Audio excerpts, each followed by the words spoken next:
একটা ভোটে ঠিক হবে, এই আপনার একটা ভোটে ঠিক হবে পশ্চিমবাংলায় কর্মসংস্থান হবে কি হবে না। আপনার একটা ভোটে ঠিক হবে পশ্চিমবাংলায় তোলাবাজি বন্ধ হবে কি হবে না। আপনার একটা ভোটে ঠিক হবে দিকে দিকে ছাত্র যুবদের নতুন কর্মসংস্থান, নতুন শিল্পায়ন, এ বাংলায় শান্তি ফিরে আসবে কি আসবে না। তাই আমরা আপনাদের কাছে আবেদন রাখতে এসেছি, আগামী 23শে এপ্রিল আপনার একটা ভোট এ পশ্চিমবাংলায় শান্তি ফিরিয়ে আনতে পারে।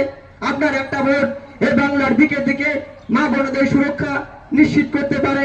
এই আপনার একটা ভোট যারা স্কুলে যায়, যারা কলেজে যায়, যারা শিক্ষা শেষ করে এ পশ্চিমবাংলায় কোনো কাজ পাচ্ছে না, যারা উচ্চ শিক্ষার জন্য পশ্চিমবাংলা ছেড়ে বাইরে চলে যাচ্ছে, যারা চিকিৎসার জন্য পশ্চিমবাংলা ছেড়ে বাইরে চলে যাচ্ছে, যারা কর্মসংস্থানের জন্য পেটের দায়ে এ রাজ্য ছেড়ে বাইরে চলে যাচ্ছে, তাই এই পলায়নকে রুখতে, আগামী দিনে পশ্চিমবাংলাকে কর্মমুখর বাংলা গড়তে, এই যুবক এই পশ্চিমবাংলার প্রতিভাবান যুবকদের পশ্চিমবাংলায় কাজ দিতে আপনাদের জাতীয় কংগ্রেসের সরকারকে স্থাপিত করতে হবে।